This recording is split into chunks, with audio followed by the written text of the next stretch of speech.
میرے بھائیوں، یہ حالات کیوں ہیں؟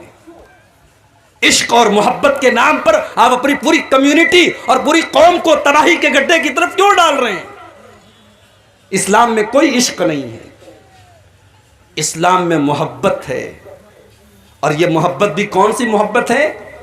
جو نکاح کے بعد ہوتی ہے۔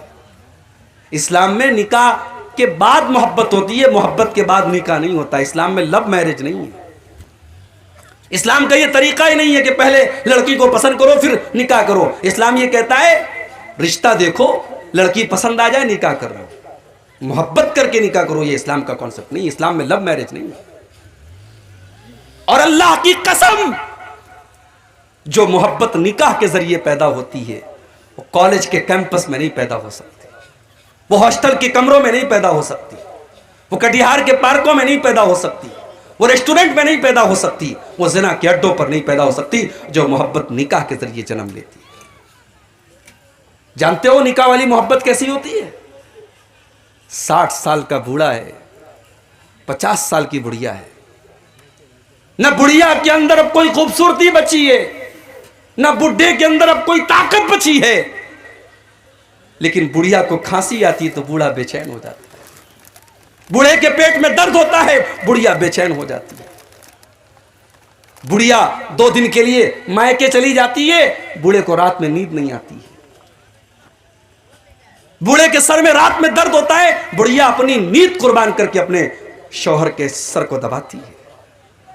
یہ پیار ہے میرے بھائی، یہ ٹرو لو ہے، یہ محبت ہے۔ یہ محبت کس نے پیدا کی؟ اللہ نے محبت پیدا کی۔ وَمِنْ آيَاتِهِ أَنْ خَلَقَ لَكُم مِّنْ أَنفُسِكُمْ أَزْوَاجًا لِتَسْكُنُوا إِلَيْهَا وَجَعَلَ بَيْنَكُمْ مَوَدَّةً وَرَحْمَةً۔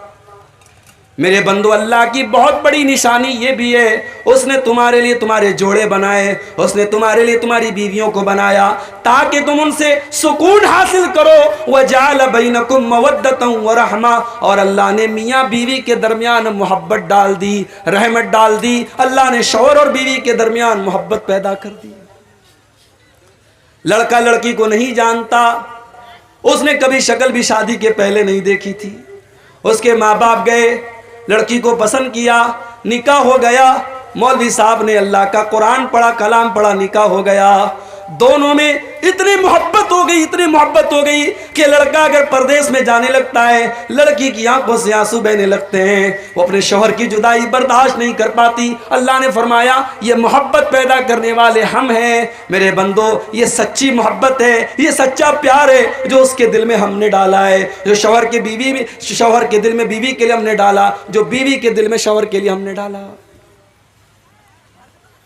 آج ہمارا نوجوان زنا کے اڈوں کی طرف جا رہا ہے۔ مسلمان لڑکیاں آج غیروں کے ساتھ بھاگ رہی ہیں، مرتد ہو رہی ہیں۔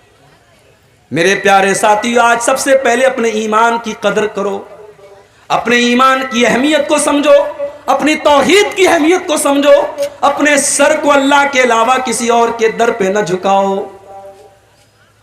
بہت سے اہل حدیثوں کے گھر میں بھی تعویذ پہنا جا رہا ہے، بچوں کی مالش ہو رہی ہے، ماں پیشانی پر ٹیکا لگاتی ہے، پوچھو ٹیکا کیوں لگاتی ہو؟ کہتی ہے نظر نہ لگ جائے۔ بچہ بیمار ہو گیا، گلے میں کالے رنگ کا دھاگا باندھ دیتی ہے۔ بچی بیمار ہو گئی، پیٹ میں دھاگا باندھ دیتی ہے۔ اہل حدیثوں کے گھروں میں یہ سب ہونے لگا ہے۔ معاف کیجئے گا، اگر توحید میں کمی ہے، اگر توحید گڑبڑ ہے تو ہمیں اور آپ کو اپنے آپ کو اہل حدیث کہنے کا کوئی حق نہیں۔ وہ اہل حدیث ہو ہی نہیں سکتا جس کے گھر میں توحید نہ ہو، جس کے دل میں توحید نہ ہو۔ ارے ہمارے بہت سارے بھائی کہتے ہیں نا، ہم قیامت کے دن نبی کا دامن نہیں چھوڑیں گے۔ ارے نبی کا دامن وہ پکڑے گا جو توحید پر ہوگا۔ آئیے بڑی پیاری حدیث آپ کو سناتا ہوں۔ قیامت کے دن اللہ کے نبی کس کی شفاعت کریں گے، کس کا دامن ملے گا، نبی کا دامن کس کو ملے گا؟ ذرا اس حدیث کو اپنے سامنے رکھیے۔ صحیح بخاری کے الفاظ ہیں، حضرت ابو ہریرہ کہتے ہیں کہ میں نے اللہ کے نبی سے سوال کیا، اچھا ابو ہریرہ کون ہے؟ جانتے ہیں آپ ابو ہریرہ کون ہے؟ پتہ ہے؟ بولو بھائی، سو رہے ہو یا جاگ رہے ہو؟ ابو ہریرہ کون ہے؟ صحابی ہیں، بس اتنا معلوم ہے، صحابی ہیں۔ اور کچھ؟ ابو ہریرہ وہ صحابی ہیں، ان کا کوئی کام دھندا نہیں، کوئی تجارت نہیں، کوئی بزنس نہیں، کوئی دکان نہیں، ان کا بس ایک ہی کام ہے، وہ 24 گھنٹے نبی کے دروازے پر رہتے ہیں، نبی کے ساتھ رہتے ہیں، نبی کی باتوں کو نوٹ کرتے ہیں، نبی کی حدیثوں کو نوٹ کرتے ہیں، ان کو سنتے ہیں اور یاد کرتے ہیں۔ آج 1 گھنٹے کی تقریر ہم کو آپ کے سامنے کرنی ہے تو ہم موبائل کا سہارا لیتے ہیں، کوئی حدیث پڑھنی ہے سرچ کرتے ہیں کہ حدیث ایک بار ریپیٹ کر لوں، حدیث صحیح ہے کہ نہیں، صحیح پڑھ رہا ہوں کہ نہیں پڑھ رہا ہوں۔ ابو ہریرہ کے دور میں موبائل نہیں تھا، کمپیوٹر نہیں تھا، لکھنے پڑھنے کا رواج نہیں تھا، مگر اللہ نے ابو ہریرہ کو غضب کی میموری دی تھی۔ 5274 حدیثوں کو ابو ہریرہ نے یاد کیا تھا۔ 5274 حدیثوں کو حضرت ابو ہریرہ نے یاد کیا تھا میرے بھائیوں، اور پورا من وعن جیسے نبی سے سنا تھا ویسے امت کو پہنچایا تھا۔ ابو ہریرہ اللہ کے نبی سے سوال کرتے ہیں، اے اللہ کے نبی، من اسعد الناس بشفاعتک، قیامت کے دن وہ کون سا خوش نصیب ہوگا جس کو آپ کی شفاعت نصیب ہوگی؟ اب ذرا اللہ کے نبی کا انداز دیکھیں، اللہ کے پیارے نبی فرماتے ہیں، اے ابو ہریرہ، مجھے پتا تھا یہ سوال سب سے پہلے تم ہی کرو گے، لما رأیت من حرصک علی الحدیث، اس لیے کہ میں دیکھ رہا تھا کہ تمہارے اندر حدیث کو سیکھنے کی طلب ہے، تم حدیث کو سیکھنا چاہتے ہو، تم حدیث کو جاننا چاہتے ہو، تمہارے اندر حدیث کو سیکھنے کی تڑپ ہے۔ کاش اللہ ہمارے نوجوانوں میں یہ تڑپ پیدا فرماتے۔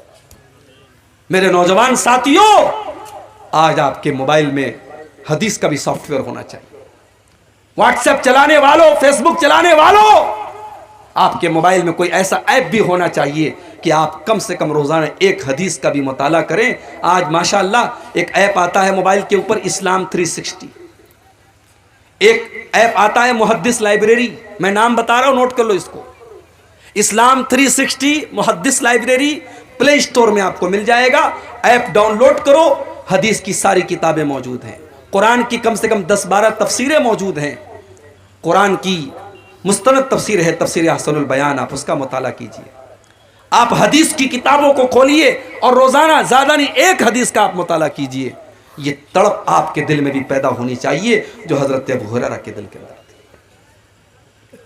اللہ کے نبی نے فرمایا، اے ابو ہریرہ، اسعد الناس بشفاعتی یوم القیامت من قال لا الہ الا اللہ خالصا من قبل نفسہ، اے ابو ہریرہ، کل قیامت کے دن وہ خوش نصیب انسان جس کو میری شفاعت ملے گی، یہ وہ انسان ہوگا جس نے دل سے لا الہ الا اللہ کا